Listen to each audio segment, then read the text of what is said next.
'Yan mata yanzu da yawa ana auratar da su ba mazajensu na farko ba kenan, sun san maza. Yasa duk abin da annabi ya gaya maka wallahi gaskiya ne. Kuma ina baka shawara kai taka tsantsan. Duk yarinyar da kaga waye ya ce ta waye da yawa, kai nesa da ita wallahi. Wallahi gidada wannan sun fi daɗin sha'ani. Kwarai da gaske.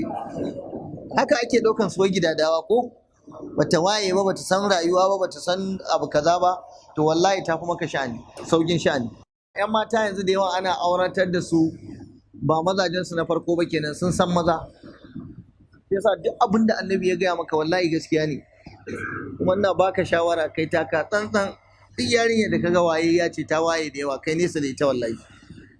Wallahi gidada wannan sun fi daɗin sha'ani. Kwarai da gaske. Haka ake ɗaukan su wai gidadawa ko? Bata waye ba, bata san rayuwa ba, bata san abu kaza ba, to wallahi ta fi maka sha'ani, saukin sha'ani. 'Yan mata yanzu da yawa ana auratar da su ba mazajensu na farko ba kenan, sun san maza. Yasa duk abin da annabi ya gaya maka wallahi gaskiya ne. Kuma ina baka shawara kai taka tsantsan. Duk yarinyar da kaga waye ya ce ta waye da yawa, kai nesa da ita wallahi. Wallahi gidada wannan sun fi daɗin sha'ani. Kwarai da gaske.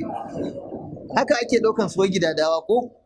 Bata waye ba, bata san rayuwa ba, bata san abu kaza ba, to wallahi ta fi maka sha'ani, saukin sha'ani.